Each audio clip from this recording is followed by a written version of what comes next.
Welcome to the She Slays the Day podcast with Dr. Lauryn Brunslick. Direct, soulful, comedic, advice for female chiropractors' most stagnating questions. Let's talk business, marriage and relationships, momming, and self-development. Here's your host, Dr. Lauryn Brunslick. Hi, and welcome to episode 3 of the She Slays the Day podcast. I am your host, Lauryn Brunslick. Y'all are freaking amazing. Oh my gosh. Thank you so much for all the reviews, the support, the questions. Seriously, you guys have been so supportive of this fun little adventure, and it's really kind of taken a thing of its own. So before we dig into today's question, which I knew was going to come real soon, I would just want to start us in prayer. Again, this ain't your thing, no prob. Just fast forward, hit that next 30 second thing. So today, God, I'm going to tell a little bit of my story, and you have blessed me beyond all belief. Yes, I've worked hard and listened to you and all that stuff, but really, I'm so thankful for the freedom that my life has. Today's person knows this and is asking how they can kind of create that. And that's cool and that's awesome. But I do want to make sure that everyone listening, just be in their hearts and make sure you're guiding them to only take what is relevant to them and not attach to anything that I say that doesn't fit for them or their purpose. I spent 10 years for sure of my life hearing people that I looked up to who were giving advice or talking about their story and being like, I want that. And then I would spend so much time wasting working for that. And then I'd hear another one, I want that and I want that. And it just took me a long time to realize really what I actually wanted. So just be with everyone listening so they can hear what works for them and what you got planned for them. Cool. So today's question comes from Amy, and it says, Dear Lauryn, what big rocks or strategies did you put in play to move you from the primary adjuster in your practice to primary CEO and 12 adjusting hours a week and all the freedom that comes with that role?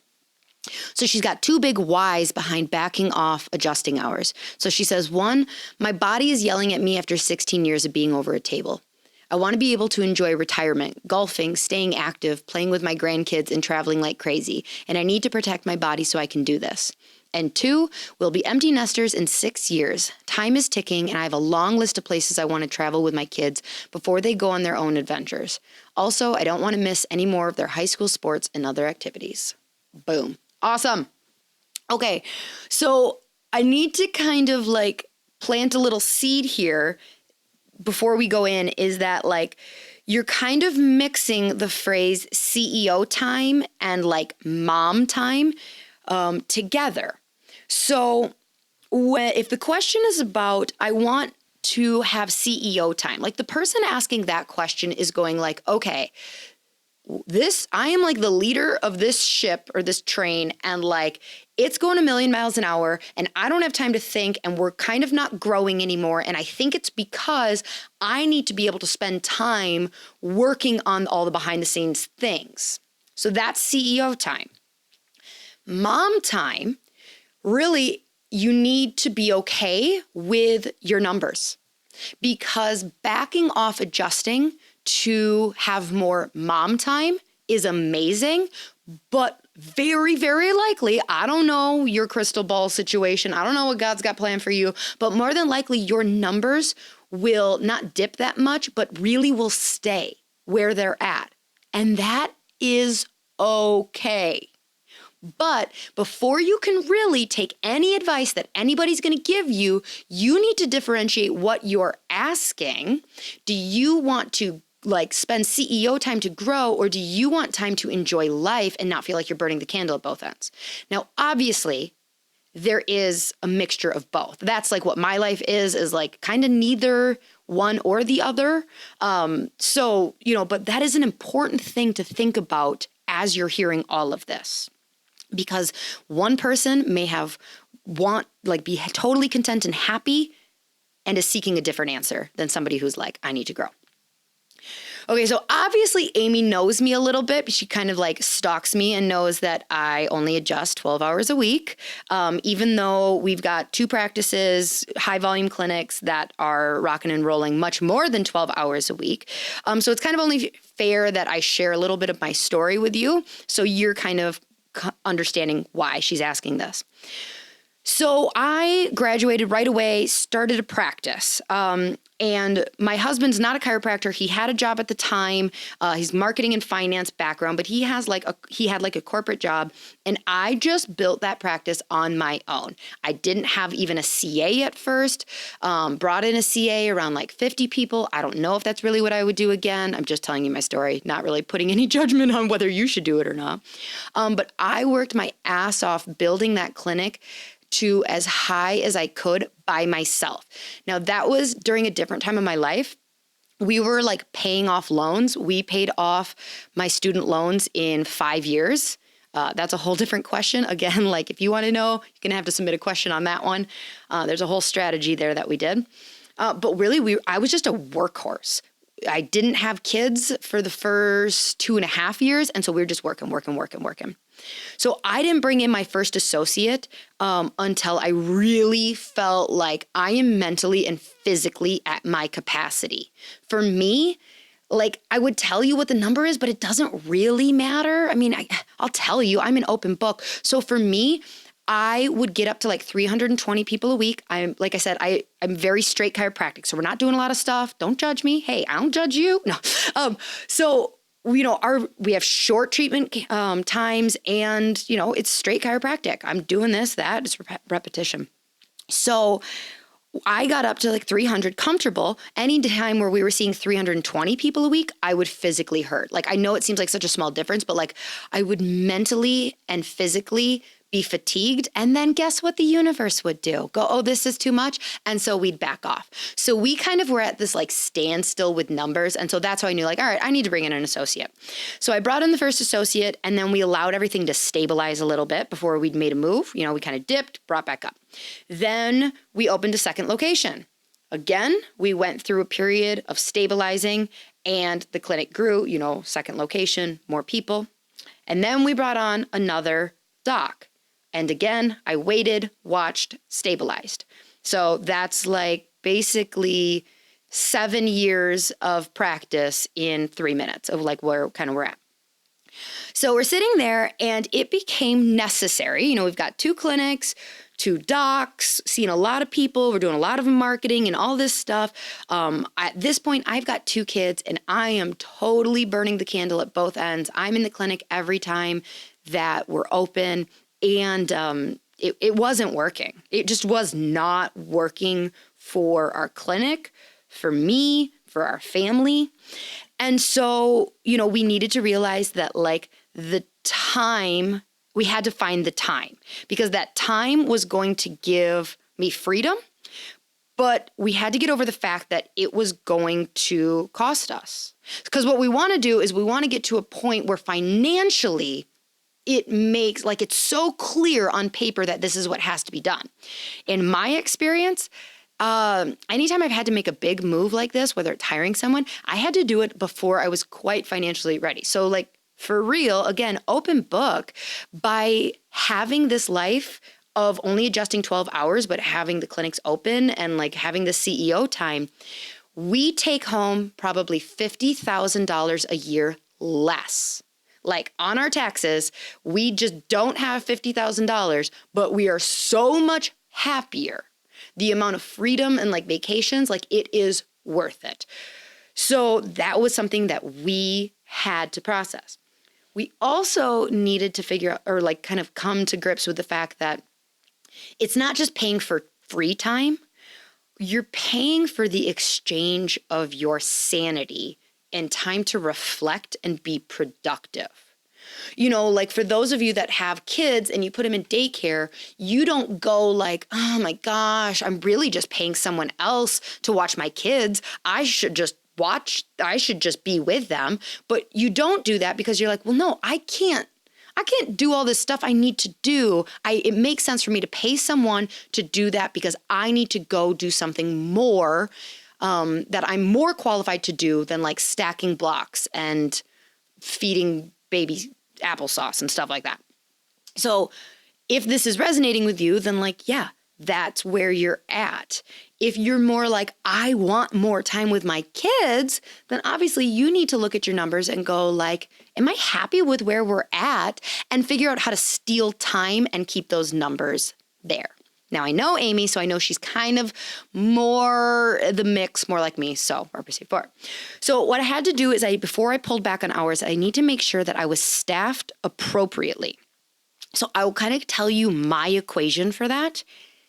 It will not fit. It's not a one size fits all equation. This completely is dependent on your practice style. So for me and our clinic and our practice style, we needed about 1 doc for every 200 people we were seeing and 2 CAs. So when 7 years into practice, I find myself we have 3 adjusting docs, 4 CAs. There was time available for me to steal from adjusting. We were not like needing all 3 sets of hands on deck adjusting all the time. Like we were not at our physical capacity for adjusting. If that was the case, I wouldn't have pulled back because then, obviously we would have lost patients. So you need to, I don't want you to think about it being overstaffed. It's really you're staffed appropriately for you to pull back. But some people, it's kind of like, yeah, you need more hands than you have people in order to start doing this. So, there's other ways to do this. If you're sporty spice and you're like, well, my goal is I just really want to be able to golf and get like 2 hours in the gym every day. Like, what does that look like as far as stealing time? Well, cool. I'd say like, okay, well, why don't you adjust from like 7 a.m. to 10? Take from 10 to 3 off, go hit the golf course, hit the gym, show back up in clinic 3 to 6. Like, that's one way to do it. Or if you're a new mom, and let's say you're seeing 100 people a week and you love 100 people a week, but you love your baby and you want to figure out how to not be adjusting 40 hours a week. For you, what you might do is do some math. So you might go like, okay, so it takes me 10 minutes to adjust a patient or be with a patient. And I'm happy with like 100 people a week. So that's like 16 plus hours that I need adjusting. I need to have that. Anything less than that, then the math just doesn't work out and you're going to drop below that comfort zone. So for you may be able to cut down to like 8 to 1, 2 days a week and 3 to 6, 3 days a week. And you're going to find yourself at like 19 hours of open adjusting. And that's okay. Now, is there a ton of capacity for you to grow there? No, but you're doing the math, figuring out how to like maximize time in clinic and baby. Does that make sense? I don't know. You can't respond. Hopefully it makes sense. I'm sure you're all just like, yep, it makes sense. So once you've established that there's room for you to pull back, you're going to need to start transitioning both your patients and your employees. So I recommend starting blocking off large chunks of time during your least busy times. So for instance, if you already do this, like let's say you're just not in the clinic Tuesday mornings, I would add an additional time block. So if mornings are your least busy time, then also take like a Thursday morning. So for me, I don't work Fridays at all. That was a big goal. So like if that's a goal of yours to have 3 days weekends, I recommend then like, I think you're only open Friday morning, like pull that shift type thing, like pull it if you can. And so if you're going to take this time, this is an important one, you need to be out of the office, not at your desk in the clinic, because that is it's just not good for anyone, really. It's not good for you. You're going to feel like you blocked off this 4 hours and you were like kind of present. You didn't really get as much done as you wanted to. Your employees are going to be like, hey, quick question. Can you just like sign some checks? And then like your groupies who show up during that time, like the ones that really love you. That's what I call the patients who are like Klingons. You're going to get a message from your front desk person being like, hey, Jim just walked in. I know that like he really loves you. Do you have 5 minutes? And you're going to go like, oh, yeah. I'll step out and adjust Jim because like, I know Jim loves me. So just get out of there. Go to a coffee shop, create a space at your house, but create a space that you love being in that allows you to work and not feel like stress. I don't recommend your kitchen table being this because if you're kind of like a type A, I couldn't sit at my kitchen table and work without the kitchen being like pristinely clean. So like make a beautiful space that doesn't get messy, is not in your control to clean, that you can work from. So you're going to have to start having this conversation with your groupies, and you don't want to make it a big deal either. Like honestly, so at the time I started to cut back, I was doing some training of other chiropractors. And so I kind of used that to like make him feel really good about the fact that I wasn't going to be adjusting him because I was having an impact elsewhere. So, I mean, it doesn't need to be that you're training other chiropractors. You could literally be like, hey, Jim, so here's the deal. I know you love Thursdays at 11. But I'm actually going to start leading a youth church group, and it meets Thursdays at 11. So you got 2 options. Option 1, I'm going to be here Monday and Wednesday morning. So you can move that 11 o'clock time slot over to there. Or my associate, Jess, she's amazing. I think she's adjusted you once or twice before. She's going to be here. You can just get adjusted by her. She knows your body really, really well. I've talked to her, but options are yours. But starting next week, I won't be here Thursdays at 11. And you just leave it. No big deal. Like now, I will say that some of my groupies gave me a hard time about it. Now, my personality, so I literally said this to a patient. And again, anybody who gets adjusted by me knows me. So this may not work for your scripting. But I said, oh, Tom, it's always the guys. Notice that my examples of like these groupies that have the audacity to give you a hard time about not being at their beck and call. Okay, soapbox, I digress. Anyways, so I'm like, I said like, okay, here's the deal with the script I just told you. And he goes like, oh, it must be nice to not have to work all the time. And I go, yeah, you're right, Tom. I did, when making this decision, I did look and compare like what was going to be best for you. And I did have to weigh it against what was going to be best for me and my family and my sanity. And I'm so sorry. Somehow you lost that battle. And I laugh, and he kind of realizes the ridiculousness that like, but it's inconvenient for him. Like, I'm sorry. I don't know what you want me to tell you. So anyways, what was I talking about? Oh yeah, your groupies. So the script through that. So then with your employees, they're kind of getting used to you pulling back. And I don't underestimate how hard this is on your employees. You are the leader, and like, you're the mom of the clinic. And everybody always wants mom around. Like, mom knows how to handle things. Mom knows the right answer to the question every time. She's assuring, she's wonderful. Mom, just be here all the time. So like, your employees are going to struggle with this, even if they don't tell you. So having a concrete thing that you're working on as you pull back is a really great idea, because what'll happen if you just instantly go like, all right, now I don't work Thursday mornings, and you like sit at your desk and you're like, what should I do? You're going to be feeling that guilt of like, you're going to look at the schedule and you'll be like, oh gosh, they look kind of busy. What should I do? And you're just going to find yourself gravitating back there. So I really recommend having a project that you've been wanting to tackle for a while. Maybe you want to start looking at what it would be like to get out of network with insurance. Maybe it is more volunteering time. Maybe you want to start a blog. Maybe you want to start doing something creative with your marketing. Like, I don't know, gathering testimonials, but like, have a project. And I recommend making yourself borderline. So we already say removed from the clinic, but like also kind of mentally unreachable. Now your staff should know and communicate this to them. Like, obviously, if the clinic is burning down, well, this is what I say. If the clinic's burning down, don't call me, call the fire department. Like, let me know, like, hey, it's under control. The fire department's here, but if you want to come, maybe you should. No, but like, For serious things, of course, reach out.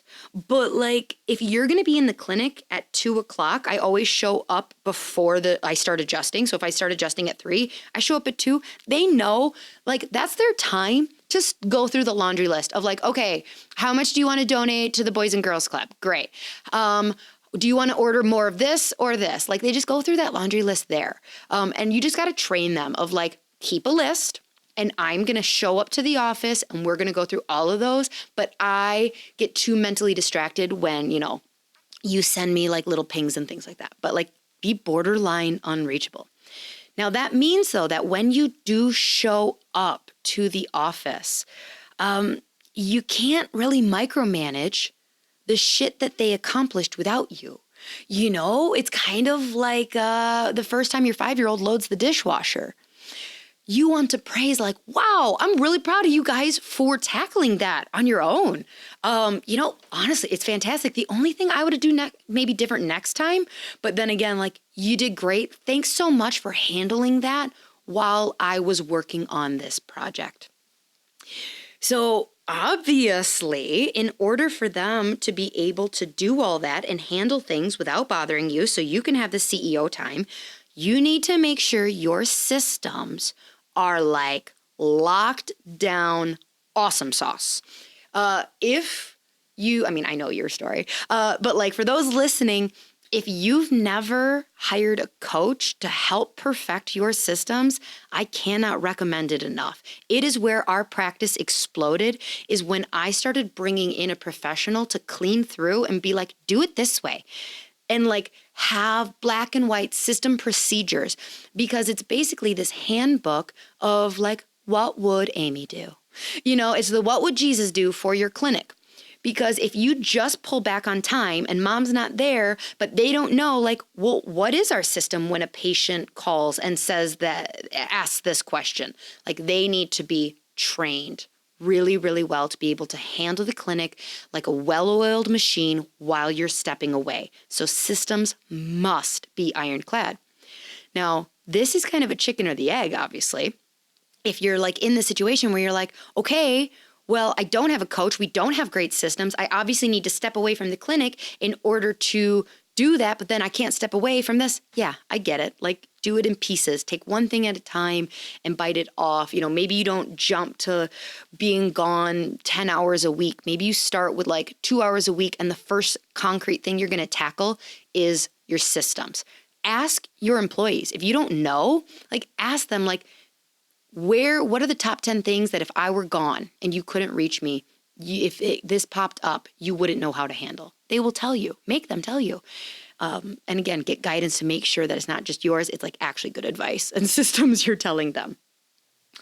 Okay, so when you show up to the clinic for that adjusting time, I do my absolute best. I am not perfect at this. If my employees were listening, they would laugh and be like, you freaking liar. Okay, in an ideal world, you would show up to the clinic with a clean mind, ready to adjust and be there 100% for your employees. And this is something you're probably not used to right now, because if you're there all the time, you're kind of like multitasking and doing this, and you're like, okay, hold on, I got to go send an email real quick. That's not like, the more you cut back, the more present you must be when you are there.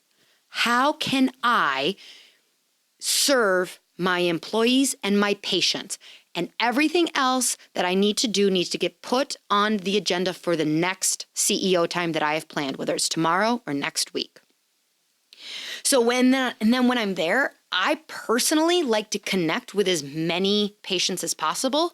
So, when we've got 2 hands, I don't typically take a ton of new patients now, because if I'm only there 3 hours a day, it doesn't make sense for me to only connect with 4 people, right? Like, I want to connect with 50 because they don't see my face that much. And so I want to be hands-on, but that's what feeds me, is like I get into a flow state. And so this is also like, well, what feeds you? If you hate that you don't know any of the new patients, you're going to need to work, like really strategize and prioritize. What does that time look like when you are in clinic?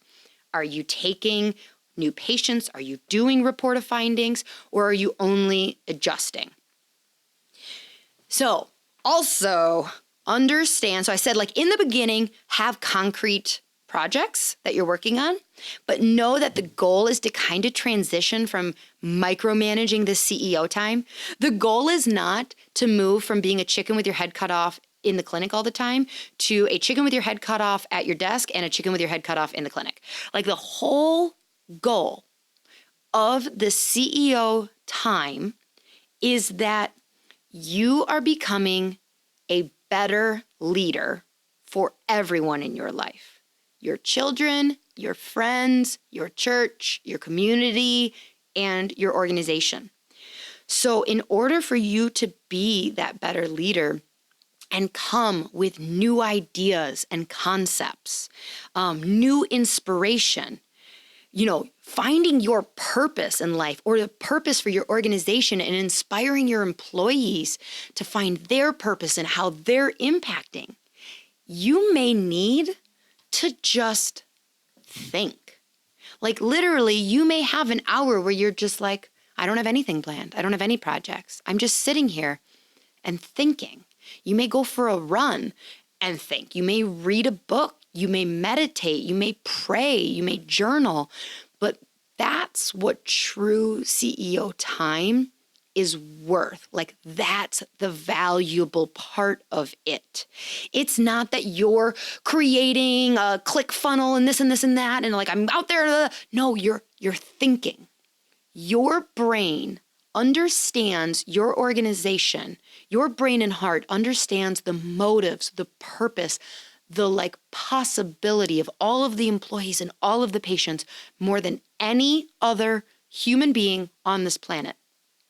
And so why that time is so valuable is allowing yourself the clear headspace to think about all of that rests on your shoulders and how to improve it and how to pour love back in.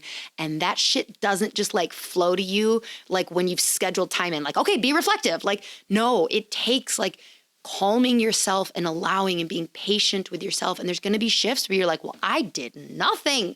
And you can't beat yourself up on that. Like you just have to realize that step one is stop burning the candle at both ends. And that means allowing yourself this time.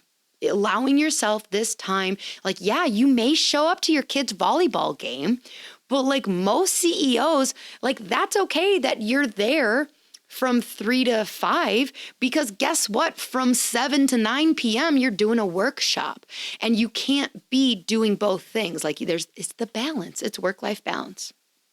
So the problem with Kairos and why we have a big problem with like seeing thinking time as valuable is because we are so attached to like money and worth with a tangible physical thing, right? Like the only way that we make money is delivering an adjustment. So when we go like, well, I didn't make any money over the last 5 hours. I didn't even create anything, because there's going to be days you don't create anything. You just had a mental block. You're having a hard day. Like you're PMSing and you cried the whole time and watched Lifetime, like whatever, like that's okay. But if we were advertisers, so like instead of being chiropractors or healthcare providers, let's imagine that we were advertisers. Like, I don't know what schooling looks like there. I didn't go to advertising school, but I imagine that something that they understand that we don't is that time, you need that time in order to produce something. So there's like a reason that Google's got ping pong tables in their break room, right? Because they understand that by giving their employees that 30 minutes of time to like play and think, maybe not even think about the problem, to step away, they can come back with such a clearer headspace that 30 minutes may save an organization $10,000. And I know that sounds like a crazy thing, but it's really not. When you get to a level with your practice, when we're talking about CEO time and not like increasing mom time, like your CEO time could save you tens of thousands of dollars a year by being able to sit and think and reflect. Ultimately, It's always going to be scary because you do have to take a leap of faith that this is the right thing. Nobody, your patients and your employees are not going to push you out the door. You're going to, as a leader, say, I've thought about this and I know that this is the best thing for me and my family and this organization. And you're going to have to trust that this is the right decision. Because honestly, if you analytically look at it, you could always be in the clinic. If I was in the clinic every morning, would we see 3 more people? Probably. Would we be able to do more adjustments? I don't know, maybe, yes, but would we be as goal-oriented, as happy, as purposeful of an organization? Would we actually be having impact the same way we would? And I don't know that the answer is yes.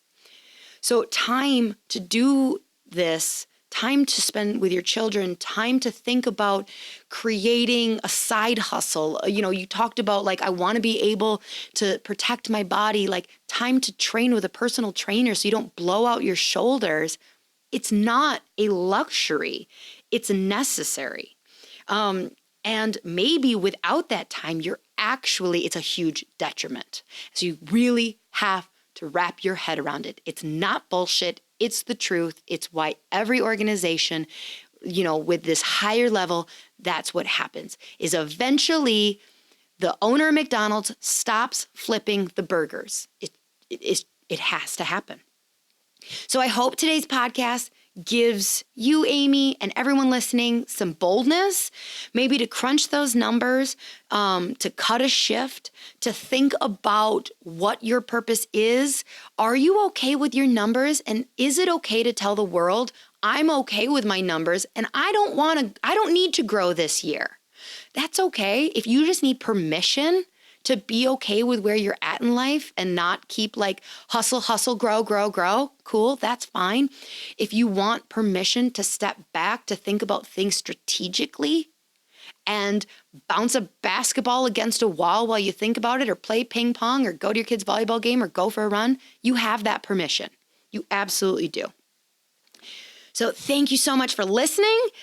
Subscribe wherever you get your podcasts. If today's episode made you cry, laugh, reflect, leave in the comments, please. We want to hear that feedback. We want to be there for you. This is all about what you need, and we want to know how we're helping.